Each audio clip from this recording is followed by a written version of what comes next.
there is some validity to just lift or just get stronger or any advice similar to this. There's certain people that do need to hear this. Like, I think most of the people that are seeking knowledge, I don't think they're like trying to use knowledge to get around working hard. I think the people that want to learn more about lifting actually, they clearly care about it. And I don't see why those people wouldn't be working hard in the first place. But of course, there's going to be some people that do think that they can almost outsmart working hard. And in reality, you kind of have to have both. So there are a couple scenarios where people do need to just kind of take some of the advice that is just lift or just get stronger. Like there are instances where people do need to hear that, but it's just a very short-term thing. So I do think if you are somebody that is trying to get around working hard and you're trying to outsmart it, like that doesn't work. And we all kind of know this. Like a lot of people have been there at some point where they do need to hear that, but we all know deep down that we kind of do need to work hard, and working hard will get you somewhere. Working smart might do a little bit, but in general, hard work's going to beat that. But when you put the two together, that's kind of the secret of lifting. Like working smart and having a good understanding to work smart, that's the recipe for success right there, and understanding yourself and how you actually make progress. So if you're making changes, if you're making changes to your program just based on, say, the newest study, or your influencer hopping, as I like to say, where you just have one person that you follow their methods forever and it doesn't really work, and then you just try someone else, you follow their methods, doesn't really work, there's probably something that you need to learn before you start to move into those methods. And a lot of the time that is just going to be understanding the fundamentals of training and how to actually work hard. And if you're just someone that's like, you're almost looking at like the tip of the iceberg and missing the base of it. So if you're someone that hasn't even like built a foundation of muscle yet and you're looking to refine all of these little things, it's not a waste of time to learn those littler details, but at the same time, you have to have that base first before you can even apply the smaller details. The small details won't do much for people that don't have that base of knowledge and muscle yet. So it can definitely become an issue there. So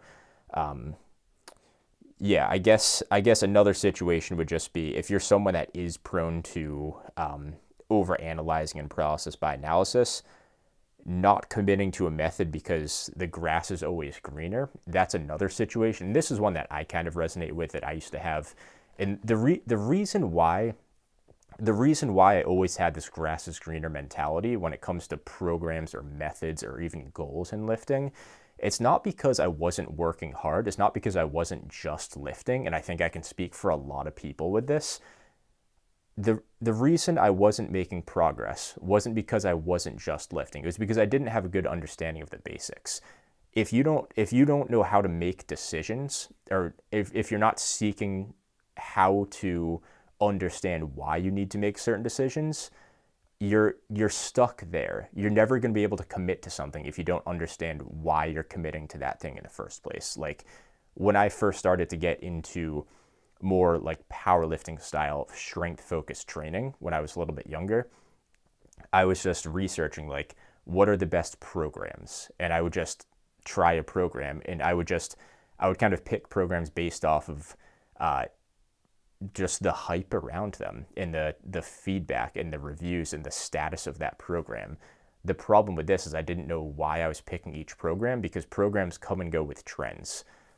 It wasn't a decision. The industry was deciding for me what I would actually train like, and that's never the way to go for something like bodybuilding. So, or even powerlifting, because at that point it was more powerlifting that I was focused on. But it's a problem because you aren't deciding why you're doing something, and you won't actually know if something does or doesn't work for you. So that one's kind of tough to explain, but that's something that resonates with me, where I would like try the 5x5 because everybody was doing it. And then I'd go, 5-through-1, that looks flashy. Like the grass is greener over here. And then I tried that. And there's so many other methods that I wanted to try because I didn't know why certain programs are better than others. So I always had this grass is greener mentality. And to summarize that, it's not because I wasn't working hard. It's not because I wasn't lifting. Like, I was lifting, I was eating, I was training hard. I just didn't know what I was doing. I didn't understand the fundamentals. And of course, I'm not going to stick to something if I don't know why I'm doing it in the first place. And I can have an influencer or the lifting community or the culture of it persuade my decision so much, because at that point, you're not making decisions based on facts and what you need to do. You're making decisions based on emotion and how you feel towards a certain program. And that ultimately, while having good emotions and good feelings towards what you're doing is good, you need to be able to make your own decisions, and it has to be a combination of the two. We need to know why we do things, and the reason for that is because when we know why we're doing something, we actually have confidence and we're able to execute on what we're doing. You can tell somebody to go squat, just get stronger, just go deadlift, just do this, just eat in a surplus, just train to failure. Like, you can tell people all these things, and it works until that person does that thing. What happens is someone, like, in my own lifting, someone would say, oh, well, the bench press is the best lift for your chest, just go bench. And like, fair enough, sure. Let's say the bench press is the best for building your chest. I would go in and bench, but as soon as I get into bench, I'm like, all right, well, is a wide grip better? Should I pause? Should I do a full range of motion? How do I program this? How often do I bench? And the whole just lift already, well, it got me in the gym and it got me to the bench press. What now?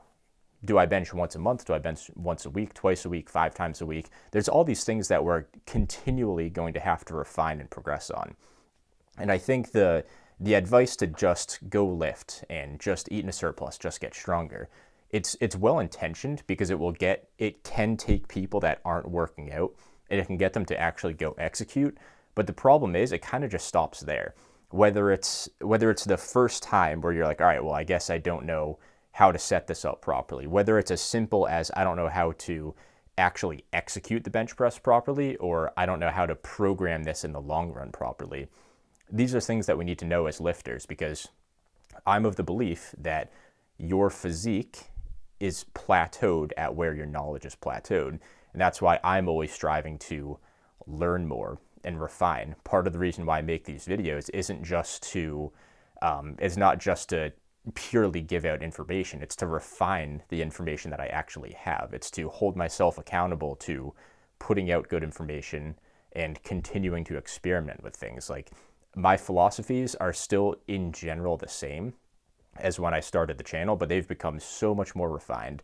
I've learned so much because this channel challenges myself to think critically about this stuff with my experience and your feedback. And this is something that I love about the community, the natural bodybuilding community, is that we can't just progress forever.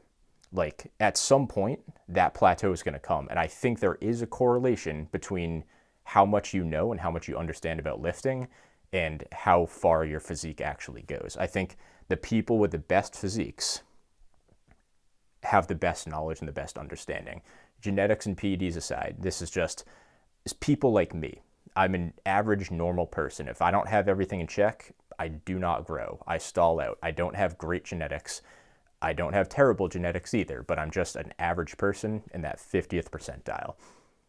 I need to have everything in check. Like, when I was lifting and just lifting, and that's what I was doing. I didn't have a plan or anything.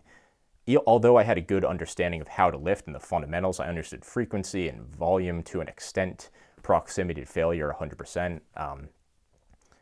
I didn't understand programming and organizing my training into a longer term plan and how to actually progress on things. And my progress stopped. And that's why there's channels like mine out there, is to help you guys get through plateaus. And the advice that I give and the advice that fitness channels give that are similar to mine, we're not trying to help people overanalyze. We're just trying to help people break through those plateaus and actually start to make progress again in the gym by giving you understanding of the most basic stuff, the fundamentals, and actually much farther into the knowledge than that. So not just understanding what frequency and volume is, but actually understanding how to progress, progression schemes, what to do when a lift stalls, breaking through plateaus, rotating lifts, like stuff like that. That's a little bit more kind of individualized and complex. And a lot of the time, the more complex the topic gets, the less conclusive we can be. So like talking about frequency, for example, or rep ranges, that stuff we already understand. Like, yeah, there's some individuality to it, but we all know 1 to 3 times a week is generally the best frequency. Like there's not really much, like you can't just say, oh, 0 times a week is great or 19 times a week is great. It doesn't work like that. But the farther we get on into learning and understanding lifting, the more complex it gets and the less conclusive it can be, because we get a little bit more individualized from there. So that was a little bit of a tangent, but number 2, let's sum up number 1 real quick. So you need to know why you're doing something in your lifting. You have to know why you're doing it so you can do it properly. Go back to the bench press, for example, if you just go in and just bench, you don't know if you're doing it properly. So 1, you might not be getting the best results you can, but 2, you're not going to have any confidence because you're just going to be questioning if you're doing it right the whole time. And if you just go in and lift and you don't seek to refine your knowledge, you're going to plateau at whatever you're doing right now. Like there's only so much room for growth for you when you don't understand something. So you have to know why you do things so you can actually think about it and execute it properly with confidence. Number 2 is going to be, you'll need to refine at some point, and your ceiling is low if you spend your time and energy on things that don't require it. So as humans, like one thing you'll know is when you start lifting, or when you start anything for that matter, say you start a new job, like first day on the job, you're working all 8 hours and you don't get everything done. Like you're busting your ass trying to get stuff done.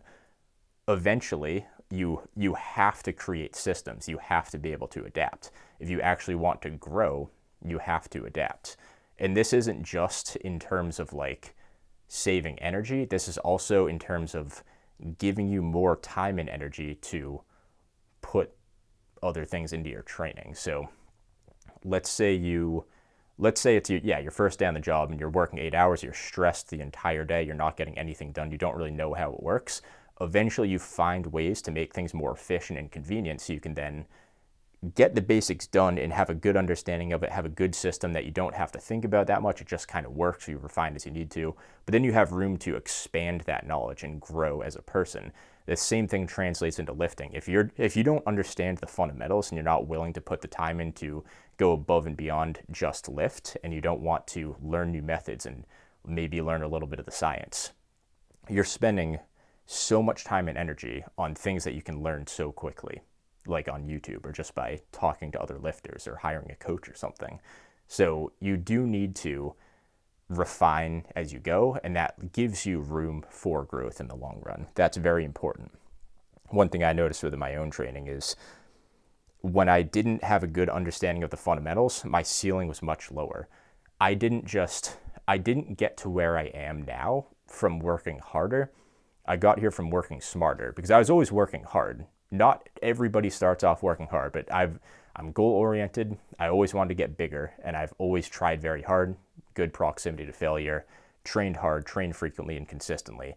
But when I didn't understand how to program properly, my ceiling was much lower than it is now. And I've pushed that plateau off quite a bit. I'm hoping forever, but obviously I'm going to continue to grow and refine as I grow as a lifter. So ultimately, that's my thoughts on that. I'm just going to leave it at that today. I'd love to hear your thoughts in the comments. Thanks for watching.